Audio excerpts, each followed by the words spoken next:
ನೀವು ಯಾವತ್ತಾದರೂ ರಸ್ತೆಯ ಮೇಲೆ ಸಂಚರಿಸುವ ರೈಲುಗಳನ್ನು ಕಂಡಿದ್ದೀರಾ? ಅರೆ, ಹಳಿಗಳ ಮೇಲೆ ಸಂಚರಿಸುವ ರೈಲುಗಳು ರಸ್ತೆಗಳ ಮೇಲೆ ಸಂಚರಿಸಲು ಹೇಗೆ ಸಾಧ್ಯ ಎಂದು ನಿಬ್ಬೆರಗಾಗಬೇಡಿ. ರಸ್ತೆಯ ನಡುವೆ ಸ್ಥಾಪಿಸಿದ ಹಳಿಗಳ ಮೇಲೆ ಸಂಚರಿಸುವ ರೈಲುಗಳಿಗೆ 1 ಶತಮಾನಕ್ಕಿಂತಲೂ ಅಧಿಕ ಅವಧಿಯ ಚರಿತ್ರೆ ಇದೆ. ಈ ವಿಶೇಷ ಸಂಚಿಕೆಯಲ್ಲಿ ನಿಮಗಾಗಿ ಪ್ರಸ್ತುತಪಡಿಸುತ್ತಿದ್ದೇವೆ ಟ್ರಾಮ್ ಶತಕದ ಪಯಣ.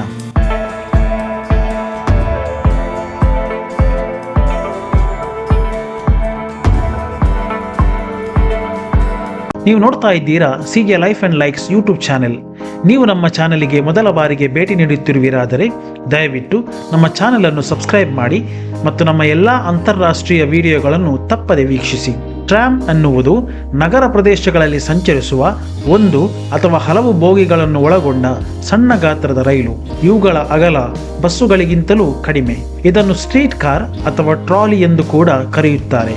ಆಧುನಿಕ ಟ್ರಾಮ್ಗಳು ರೈಲುಗಳಂತೆ ಕಂಡರೂ ಅವುಗಳು ಕಡಿಮೆ ವೆಚ್ಚದ ಮತ್ತು ಲಘು ಭಾರದ ಸಂಚಾರ ವಾಹನಗಳು. ಇವುಗಳ ಬಳಕೆ ಕೇವಲ ನಗರ ಪ್ರದೇಶಗಳಿಗಷ್ಟೇ ಸೀಮಿತ. ಇವುಗಳು ಇತರ ವಾಹನಗಳಂತೆ ಪ್ರಮುಖ ರಸ್ತೆಗಳಲ್ಲಿ ಟ್ರಾಮ್ ಹಳಿಗಳಲ್ಲಿ ಸಂಚರಿಸುತ್ತವೆ ಮತ್ತು ವಾಹನಗಳ ಟ್ರಾಫಿಕ್ ನಿಯಮಗಳು ಅವುಗಳಿಗೂ ಅನ್ವಯವಾಗುತ್ತವೆ. ಹಳಿಗಳ ಮೇಲೆ ಅತಿ ಹೆಚ್ಚು ಸರಕುಗಳನ್ನು ಸಾಗಿಸುವುದು ಸಲೀಸು ಎನ್ನುವ ಕಾರಣಕ್ಕಾಗಿ ಟ್ರಾಮ್ಗಳನ್ನು ಬಳಸಲಾಯಿತಾದರೂ ಕ್ರಮೇಣ ಅವುಗಳನ್ನು ನಗರದ ಜನಸಂಚಾರ ವ್ಯವಸ್ಥೆಯನ್ನಾಗಿ ಪರಿವರ್ತಿಸಲಾಯಿತು.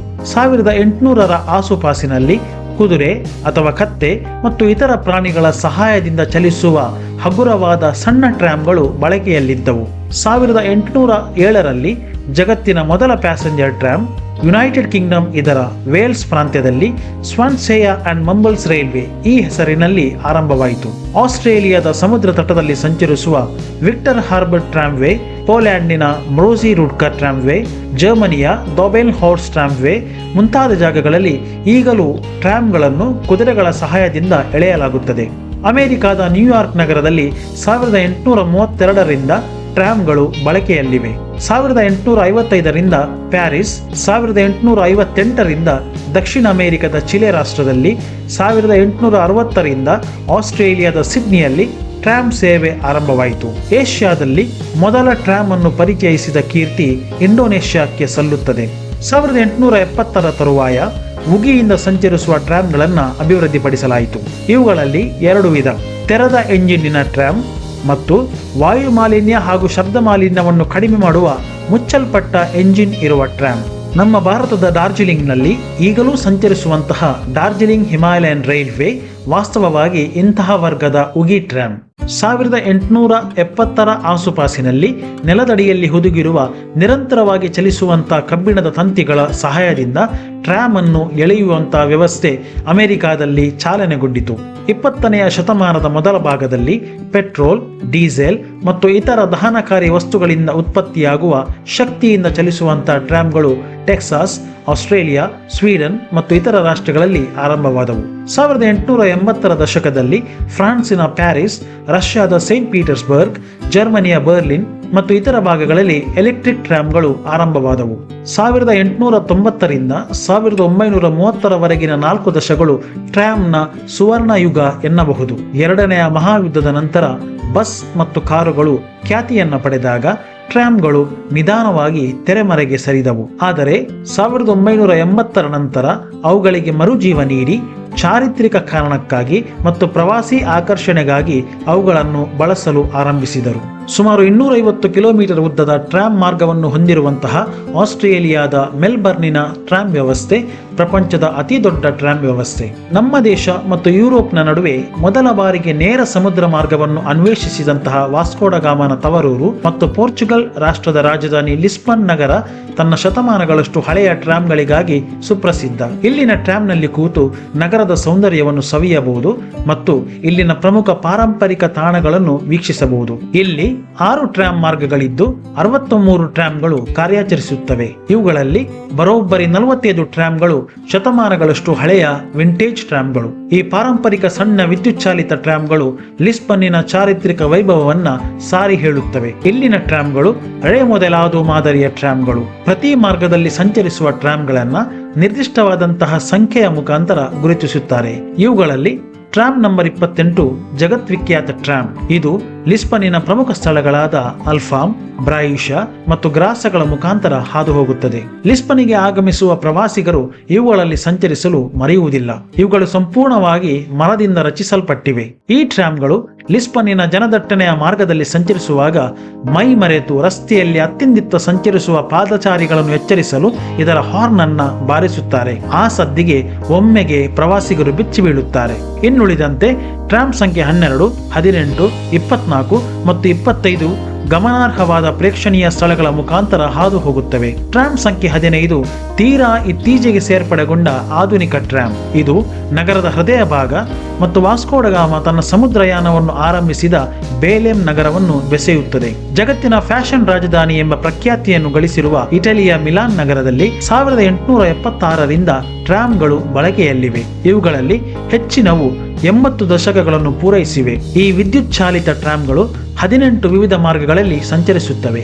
ಇವುಗಳನ್ನು ಲೈನ್ 1, ಲೈನ್ 19 ಹೀಗೆ ನಂಬರ್ಗಳ ಸಹಾಯದಿಂದ ಗುರುತಿಸುತ್ತಾರೆ. ಇವುಗಳಿಗೆ 1 ರಿಂದ 33 ಸಂಖ್ಯೆಗಳವರೆಗೆ ನಂಬರ್ಗಳನ್ನು ನೀಡಲಾಗಿದೆ. ನಿರ್ದಿಷ್ಟ ಸಂಖ್ಯೆಯ ಟ್ರಾಮ್ ನಿರ್ದಿಷ್ಟ ಮಾರ್ಗದಲ್ಲಿ ಸಂಚರಿಸುತ್ತದೆ. ವಿಶೇಷವೆಂದರೆ ಆರಂಭದಿಂದ ಇವತ್ತಿನವರೆಗೂ ಇಲ್ಲಿ ಯಾವುದೇ ಕಾರಣಕ್ಕೂ ಟ್ರಾಮ್ಗಳ ಬಳಕೆಯನ್ನ ನಿಲ್ಲಿಸಿಲ್ಲ.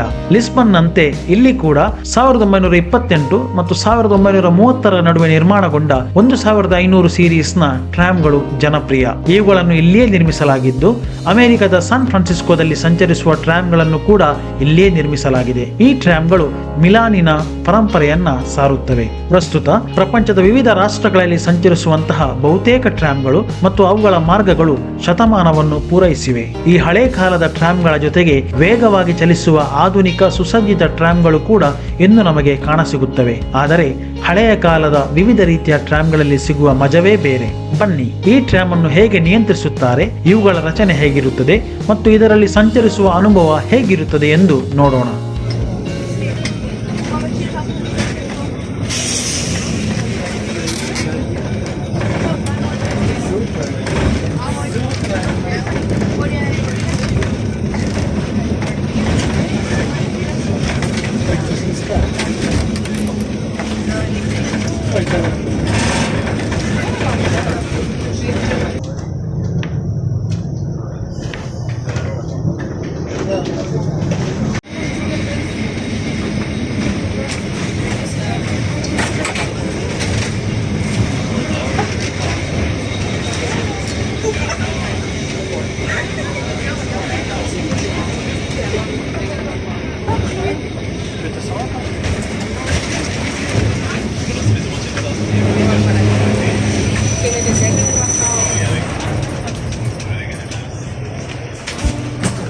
ನಗರದಲ್ಲಿ ವಾಹನ ದಟ್ಟಣೆಯನ್ನು ಮತ್ತು ವಾಯು ಮಾಲಿನ್ಯವನ್ನು ಕಡಿಮೆಗೊಳಿಸಲು, ಅಂತೆಯೇ ಪ್ರವಾಸಿಗರನ್ನು ಆಕರ್ಷಿಸಲು ಟ್ರಾಮ್ಗಳನ್ನು ಈಗಲೂ ಸುಸ್ಥಿತಿಯಲ್ಲಿಟ್ಟು ಕಾಪಾಡಿಕೊಂಡು ಬರಲಾಗಿದೆ. ಅವುಗಳ ಜೊತೆಗೆ ಸಂಚರಿಸುವ ಈಗಿನ ಆಧುನಿಕ ಟ್ರಾಮ್ಗಳು ಟ್ರಾಮ್ ಅನ್ನುವುದಕ್ಕಿಂತ 4-5 ಬೋಗಿಗಳನ್ನು ಒಳಗೊಂಡ ಸಣ್ಣ ರೈಲುಗಳು ಎಂದರೆ ತಪ್ಪಾಗಲಾರದು. ಅಂದ ಹಾಗೆ ಟ್ರಾಮ್ಗಳ ಬಗ್ಗೆ ಹೇಳಲೇಬೇಕಾದ ಒಂದು ವಿಷಯವಿದೆ. ಬೇರೆ ಎಲ್ಲಾ ರೀತಿಯ ಮೋಟಾರು ವಾಹನಗಳು ತುರಾತುರಿಯಿಂದ ಟ್ರಾಫಿಕ್ ನಿಯಮವನ್ನು ಕೂಡ ಲೆಕ್ಕಿಸದೆ ಮುನ್ನುಗ್ಗಿ ಸಾಗಿದರೂ ಟ್ರಾಮ್ಗಳು ರಾಜಗಾಂಭೀರ್ಯದಿಂದ ತಮ್ಮದೇ ದಾಟಿಯಲ್ಲಿ ನಿಧಾನವಾಗಿ ಚಲಿಸುತ್ತವೆ ಮತ್ತು ಅದರಲ್ಲಿ ಪ್ರಯಾಣಿಸುವ ಪ್ರವಾಸಿಗರಿಗೆ ಸುತ್ತಲಿನ ನಗರ ಸೌಂದರ್ಯವನ್ನು ಸವಿಯಲು ಮತ್ತು ತಮ್ಮ ಸವಾರಿಯನ್ನು ಆಸ್ವಾದಿಸಲು ಅವಕಾಶ ನೀಡುತ್ತವೆ. ಒಮ್ಮೆ ನಿಮ್ಮದೇ ಬಗ್ಗೆ ಯೋಚಿಸಿ.